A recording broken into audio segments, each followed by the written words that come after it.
Azoul, Amsel Khair, bonsoir à tous. Une fois de plus, notre pays vient de connaître un drame, une tragédie qui a connu son paroxysme en Kabylie avec les incendies qui ont ravagé des milliers d'hectares, détruit des villages entiers, mais surtout emporté des dizaines de vies humaines en endeuillant autant de familles. Du fait de l'imprévoyance, de mauvais choix ou simplement du déni, ce désastre n'a pas pu être évité. Mais dans ce tunnel, dans ces ténèbres, deux éléments viennent apporter des lueurs d'espoir malgré tout. Le premier, c'est l'élan de solidarité extraordinaire qui s'est manifesté envers les victimes immédiatement au pays, mais aussi dans la diaspora. Le deuxième, et c'est peut-être symboliquement le plus fort, c'est la réaction du père de la victime qui a été immolé, assassiné à l'Arba'anati Erethen. Ce père, dans la grandeur d'âme, dans la générosité de cœur, a probablement sauvé le pays d'une guerre civile, mérite notre reconnaissance. Et naturellement, nos pensées à tous doivent accompagner les familles endeuillées. C'est ce qui m'a amené à m'imposer le silence pendant tous les premiers jours qui ont suivi ces incendies. Il y a maintenant assez de recul. Il y a aussi suffisamment de témoignages, de documents pour essayer de faire une lecture sereine mais sans complaisance de cette tragédie. Nous pouvons situer les causes lointaines et immédiates de ce qui a amené ce malheur. Nous pouvons aussi analyser le traitement politique et médiatique qui en a été fait. Nous sommes aussi en mesure de tirer les premières conséquences évidentes et celles plus complexes de ce qui restera de ce malheur. Nous pouvons enfin voir quelles sont les pistes qui peuvent s'ouvrir à nous, parce qu'il faut malgré tout essayer de rester positif si l'on veut éviter au pays d'autres décombres. Du point de vue des causes lointaines, nous les connaissons tous.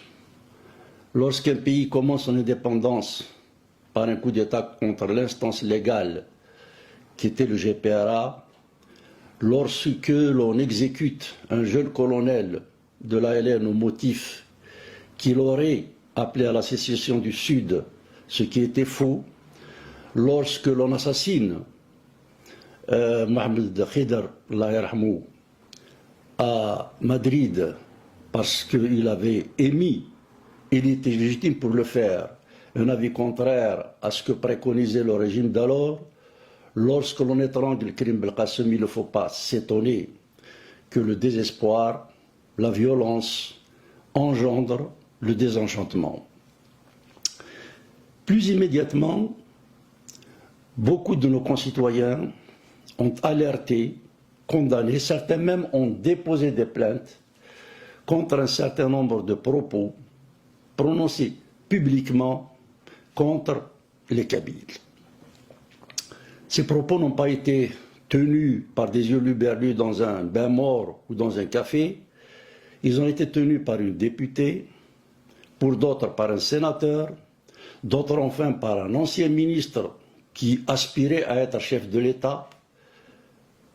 Plus grave, des notables de Mostaganem ont tenu cénacle pour faire une proposition d'un ethnocide, un programme qui libérerait l'Algérie du péril kabyle, puisqu'ils ont proposé d'atteindre le zéro kabyle en Algérie.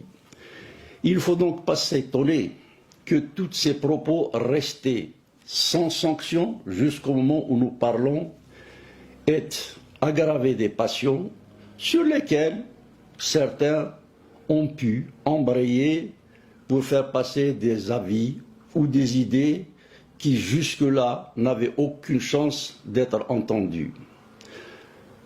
L'affaire d'Arba'anati Erethen doit nous interpeller. Certains disent, on peut l'admettre, qu'il y a eu manipulation. Il faudra encore chercher, il ne faut jamais s'emballer dans ce genre de situation, mais le traitement qui en a été fait, d'un point de vue politique et médiatique, pousse à la plus grande prudence vis-à-vis de ce qui a été présenté par les autorités officielles. Jusqu'à maintenant, on ne sait pas de manière certaine ce qui a amené la victime auprès de la police. Est-ce des citoyens qui l'ont remis à la police? Est-ce lui-même qui se serait rendu à la police? Les deux versions émanant d'instances officielles sont en train de se télescoper. Par ailleurs, des arrestations ont eu lieu et c'est normal, mais certains éléments inconnus de la région courent toujours. Ce n'est pas pour disculper celles et ceux qui étaient sur place.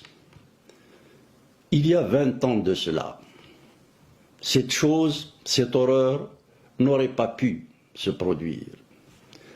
J'ai le souvenir très net d'une provocation qui a eu lieu à Oued-Aïssi auprès de certaines populations installées récemment dans cette localité.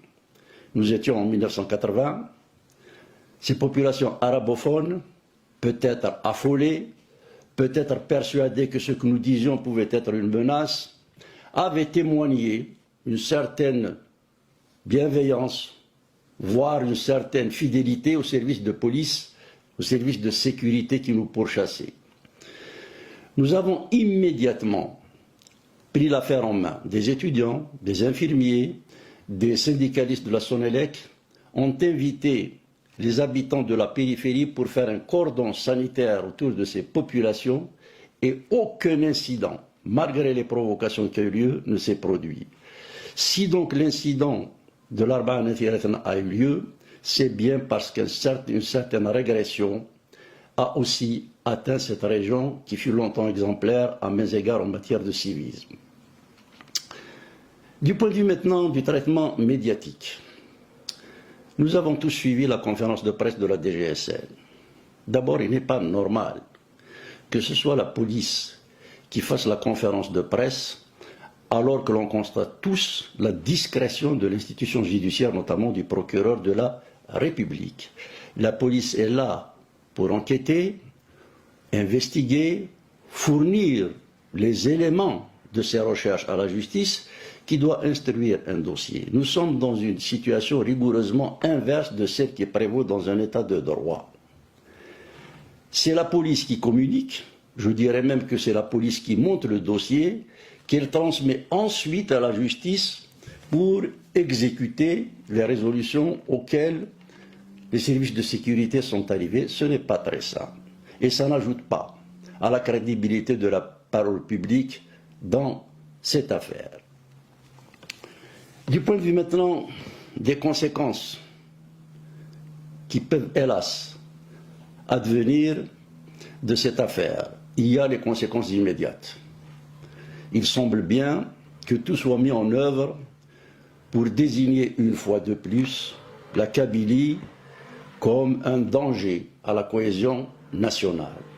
Le fait de montrer le cadavre calciné en train d'être égorgé lors de la conférence de presse est un acte d'irresponsabilité majeure. Comme d'ailleurs le sont les présentations des présumés coupables qui ont été placés devant les caméras alors qu'ils étaient menottés. Ces pratiques doivent être dépassées. Les avis télévisés ont pensé en être sortis. On en a abusé tant et plus dans les années 70 avec les affaires de bombes et même en 80 pour un ami. Et on observe aujourd'hui que l'on y revient. On y revient pourquoi? J'insiste sur cet aspect des choses parce qu'il est révélateur d'intentions politiques de l'équipe dirigeante aujourd'hui. On assiste à un décapage, à une élimination du clan Bouteflika par un autre clan. Ce n'est pas en remplaçant un clan par un autre qu'on va régler les problèmes du pays. Et ces méthodes, héritées du stalinisme qui a façonné les premières équipes des services spéciaux algériens reviennent au galop et la nostalgie boumedieniste apparaît comme la planche de salut au pouvoir actuel. Je leur dis en tant que citoyen, en tant que patriote, c'est une erreur, c'est inefficace et vous faites fausse route. Tout le monde connaît les oppositions qui m'opposent à un homme comme Ouyahia. J'ai été profondément choqué de le voir menotté le jour de l'enterrement de son frère. Je ne connais ni de près ni de loin l'ancien dirigeant de Sonatrach qui vient d'être extradé vers l'Algérie. On ne le présente pas enchaîné devant des caméras pour exciter la foule. Lorsque l'on excite les bas instincts de la meute, on prépare des excès, des dérapages, la violence sociale. Il est extrêmement difficile d'en sortir lorsqu'elle s'est enracinée.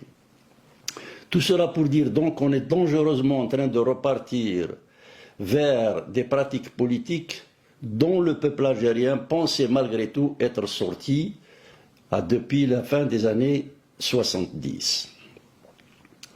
D'un point de vue médiatique, donc, il y a des signaux qui n'assurent pas une clarté dans l'instruction de cette affaire et ça ne contribuera pas à l'apaisement des esprits. Ça peut même être l'objet d'excitation ou de manipulation de clans qui souhaiteraient entretenir ce qui peut devenir une véritable guerre civile.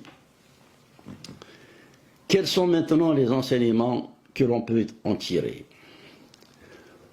Il semble évident que pour diverses raisons, le régime actuel ne soit pas en mesure, en tout cas, n'ait pas la volonté de tirer les conséquences d'un échec global qui prévaut depuis 1962. L'équipe actuelle veut restaurer le système, on l'a vu à travers la façon avec laquelle elle a traité le mouvement de février, jouant de la répression, jouant de l'usure, jouant de l'infiltration.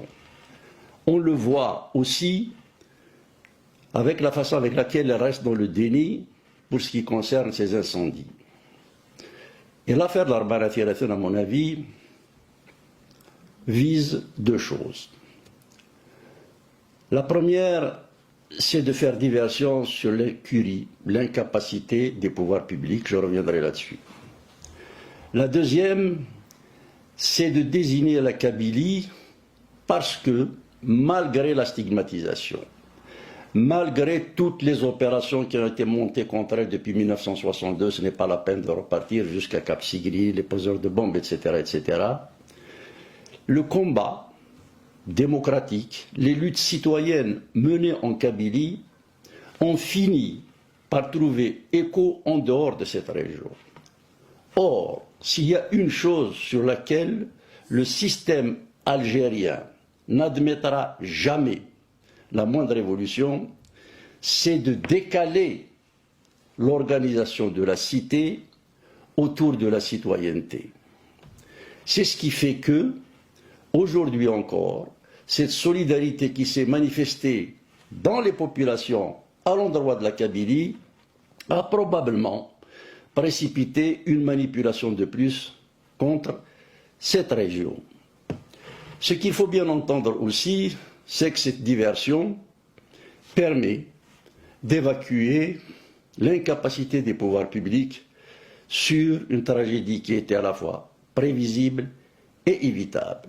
On sait aujourd'hui que des cadres de la protection civile ont alerté il y a plusieurs années de cela sur les risques qui pesaient sur le patrimoine forestier algérien avec naturellement les dégâts humains qui pouvaient s'en suivre.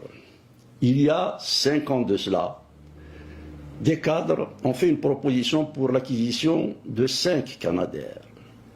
L'affaire était avancée, le dossier était ficelé et la présidence de la République a bloqué ce dossier. Donc ce n'est pas parce qu'on n'a pas pensé aux instruments qu'il fallait pour prévenir et traiter les incendies, c'est parce qu'on a fait le choix de ne pas s'en prémunir. La même chose a prévalu pour ce qui est de la santé publique. Nous savons que des contrats portant sur la réalisation de 5 CHU à Tlemcen, à Alger, à Tizi Ouzou, à Constantine et à Annaba étaient finalisés et les maîtres d'œuvre étaient retenus. Ils ont été rayés d'un trait de plume pour construire la mosquée d'Alger. On ne peut donc pas s'étonner qu'il manque des lits aujourd'hui. Ce sont des choix qui ont été faits, assumés, et on n'a pas entendu. Beaucoup de dirigeants sont désolés ou démissionnés devant des erreurs ou des fautes d'une telle gravité. Il est donc trop facile de faire supporter aujourd'hui le poids de l'impasse algérienne au seul Bouteflika. Ce n'est pas pour défendre, mais celles et ceux qui peuvent aujourd'hui revenir et qui pour certains sont revenus aux affaires l'ont applaudi, se sont inclinés devant leur postère et on peut supposer que ces clientèles aboieront avec férocité contre ceux qui sont aujourd'hui leurs tuteurs. Tout ça pour dire qu'il faut sortir de cette sous-culture politique, sinon nous allons dans le mur. Les dirigeants, comme nous les citoyens, vous n'avez pas le droit, vous ne pouvez pas rester dans ce déni. On a avancé des arguments en disant que l'Algérie avait une topographie qui ne se prête pas à l'utilisation des canadaires parce que le relief était montagneux, parce qu'il y avait des villages ici et là, etc., etc. Je ne suis pas un spécialiste en la matière, je me suis simplement renseigné. C'est quand l'accès aux incendies est difficile, c'est-à-dire lorsque le relief ne s'y prête pas, qu'il faut utiliser les canadaires. Il y a des maisons partout. Il y en a en Grèce, il y en a en Italie, il y en a en France, dans le sud en tout cas, il y en a au Portugal. Ils ont utilisé les canadaires. Et s'il faut évacuer une maison ou un village, le temps que l'on fasse le largage, il faut le faire. Mais continuer à dire aujourd'hui qu'il ne faut pas avoir de canadaires pour ne pas perdre la face, c'est préparer de nouveaux drames demain, si tant est qu'il y a quelque chose encore à brûler. Mais nous replanterons, nous reboiserons. Et il faut au moins éviter que cet effort qui nous attend ne parte en fumée demain du simple fait de mauvais choix politiques ou bien de priorités qui n'ont pas lieu d'être. Messieurs les dirigeants, je vous parle en tant qu'Algérien, je m'adresse à vous en tant que citoyen. Et donc c'est de citoyen à citoyen que je m'adresse à vous. Ce n'est pas parce que vous ne lisez pas les choses dans la presse qui est maintenant muselée que les Algériens ne parlent pas entre eux. Je vous livre un message que m'a envoyé un Algérien. Un Sukhoi dans l'armée algérienne est doté, vaut, dans la meilleure de ses gammes, semble-t-il, 53 millions de dollars. Un Canadair, dans la meilleure de sa version, dans sa dernière version, vaut entre 32 et 34 millions de dollars. Il y a possibilité d'acquérir des occasions rénovées par le constructeur lui-même. Vous n'avez donc aucune excuse de ne pas avoir doté notre pays de ces appareils qui sont utilisés dans l'ensemble du bassin méditerranéen. Je ne vous ferai pas de procès parce que c'est vrai que les erreurs, les fautes récurrentes qui sont commises sont inscrites dans le gène de la matrice du système politique algérien. Mais on peut au moins faire l'effort d'en sortir. Je vous en conjure. Oubliez que vous êtes au pouvoir aujourd'hui. Vous ne le serez peut-être pas demain. Oubliez les coquetteries par lesquelles on a censuré la parole des citoyens parce qu'ils parlent. Nous savons tous que le budget de l'armée algérienne évolue entre 25 et 30%. Aucun pays ne peut tenir longtemps avec de tels chiffres. Les pays démocratiques tournent entre 2 et 4%. Même la Turquie, même après la folie militariste d'Erdogan à la suite du coup d'État avorté de 2016, tourne, selon les avis spécialisés, autour de 9%. Nous ne pouvons pas hypothéquer le destin d'un pays par un surarmement qui n'a pas lieu d'être et qui en plus est inefficace. Il faudra donc que tout cela soit mis à plat parce que nous devons discuter. Si nous ne discutons pas, calmement, posément, sans colère, mais pour le bien de notre pays et de notre nation, cela veut dire que nous n'avons tiré aucune leçon de nos erreurs et je me mets dans la responsabilité des erreurs qui ont été commises parce que nous sommes tous, peu ou prou, responsables d'un tel désastre, d'une telle impasse. Il y a possibilité de réparer de tels dégâts. Il y a possibilité de permettre à l'Algérie indépendante de naître parce que politiquement, démocratiquement, culturellement, socialement, elle n'est pas encore née. Nous devons savoir que nous devons tout remettre à plat. Que faire concrètement? Qu'est-ce qui peut nous permettre de rebondir? De la lucidité, du courage certainement, de l'intelligence et de l'écoute les uns envers les autres. Il ne s'agit pas de s'accabler, il ne s'agit pas de s'investiguer, il s'agit simplement de savoir que le déni ne peut plus nous permettre d'avancer parce que nous sommes au bout du bout. Les ressources financières s'épuisent, la colère monte et on peut supposer que cette fois-ci, elle ne s'exprimera pas de manière aussi pacifique qu'elle l'a été en 2019 et en 2020. Nous devons donc être suffisamment lucides pour dire que nous devons tourner une page pour écrire une nouvelle. Sur quoi pouvons-nous nous appuyer? J'entends mes concitoyens qui me disent que faire? Les analyses, ça suffit. Les discours, ça suffit. D'abord, ce n'est pas vrai. Il faut des analyses. Lorsque l'on a identifié les problèmes, lorsque l'on est d'accord pour pouvoir en traiter, les débattre, c'est déjà un grand pas de fait vers leur résolution. Maintenant, il y a deux axes sur lesquels on peut s'appuyer et qui sont immédiatement opérationnels.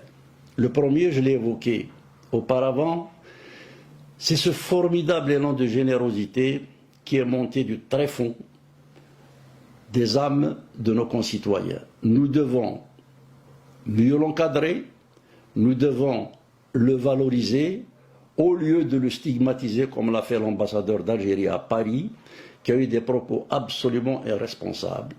Un pays digne de ce nom aurait immédiatement rappelé son représentant. On ne dit pas à des citoyens qui ont eu le patriotisme, le civisme de s'organiser spontanément autour de leur projection de leur comité de village, nous n'acheminerons pas vos dons parce que je ne suis pas le responsable d'une région. D'abord, cette région, tu la représentes, et puis en tout état de cause, le comité de village ne représente pas le peuple algérien. C'est à toi d'essayer de sensibiliser les autres catégories pour promouvoir ce civisme, pour faire l'apologie de cette générosité afin qu'elle devienne la norme dans la diaspora algérienne au lieu de l'entraver. Il y a donc cette générosité, ce civisme qu'il faut entendre, qu'il faut savoir canaliser, mais pas du tout dans des organisations politiques. Il y a une dissolution de la classe politique et cette tragédie vient de la révéler un peu plus. Nous ne sommes pas là pour faire une proposition d'un cadre partisan. Il ne s'agit pas de cela. Ce qu'il faut, c'est rassembler les gens dans un cadre qui promeut la citoyenneté, qui assure très concrètement la mobilisation autour de tâches concrètes. Je l'ai dit tout à l'heure, il faudra reboiser ce qui a été brûlé. C'est un immense chantier autour duquel nous pouvons organiser nos intelligences et nos énergies. À l'intérieur du pays, il est impossible, en tout cas il est extrêmement difficile de s'organiser, de s'exprimer, de se rencontrer, puisque je l'ai dit maintenant, le retour du boumdienisme semble tenter, hélas, les dirigeants actuels. La diaspora donc doit essayer d'élargir son regard, sa réflexion, pour donner plus de sens, de valeur et d'amplitude à cet élan de mobilisation et de générosité. Il faudra soigner, il faudra nettoyer, il faudra reconstruire, il y a à faire, et ce n'est pas la première fois, que la diaspora algérienne aura été déterminante dans un moment critique de notre nation. Elle peut l'être encore plus cette fois-ci, parce que du fait de la nature du système politique algérien, ceux qui sont sortis du pays, ceux qui ont quitté le pays contraints et forcés pour la plupart, sont des cadres ou des jeunes. L'expertise du pays est hélas à l'étranger. Il faut absolument la mobiliser, la valoriser pour la rentabiliser. Ce qui a été fait sur le plan de la solidarité concrète peut être fait en matière de défense, de mobilisation, lorsqu'il s'agit d'assurer les droits de nos concitoyens qui sont aujourd'hui malmenés et dont beaucoup, nous le savons tous, sont en prison. Il y a à faire, il y a des élans de solidarité dont la symbolique du père de la victime de l'Arba'ana Thirathen ne doit pas partir dans l'oubli ou après une émotion de quelques semaines. Ce sont des éléments qui peuvent permettre d'embrayer sur une nouvelle perspective et naturellement cette rénovation nationale s'applique aussi à la Kabylie. La Kabylie est aussi atteinte. Si des jeunes, même s'ils n'ont pas été acteurs de l'agression de la victime, sont restés indifférents, cela doit nous interpeller. Pourquoi nos enfants sont-ils restés passifs devant ce qui peut être possiblement ou même probablement une provocation du pouvoir ou de l'un de ces clans? Cela doit nous amener à regarder ce qui se passe aussi chez nous.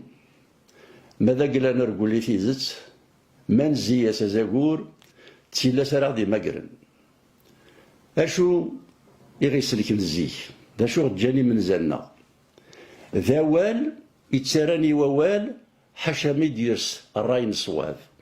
C'est la parole qui fait écho à la parole jusqu'à ce que le compromis ou le consensus vienne à s'imposer à tous et à être adopté par la collectivité.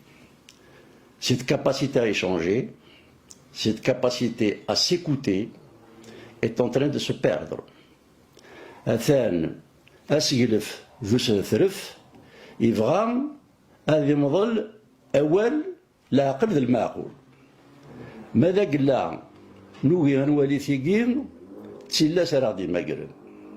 Nous devons absolument savoir que le seul capital dont dispose la Kabylie, c'est le débat libre, le débat transparent, le débat adulte, le débat fraternel.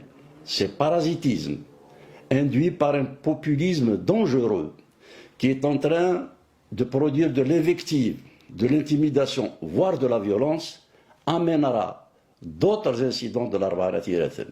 ما إلا ونفدارا ما إلا ونليرا لنا تمغلياكين إدي تساوي ثفاث أنو غالا تسموندن غادا تنصدرغل. Nous devons absolument veiller à restaurer rapidement la parole libre, publique, تجمعت العقال.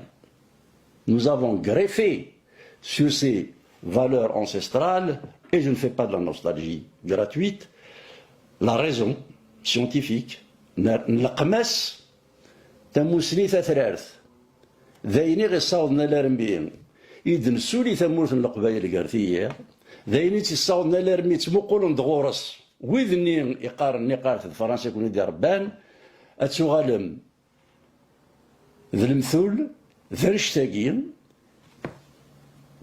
ذا ولاقين إذن غير يجي كان في غير غروان دا النظام Nous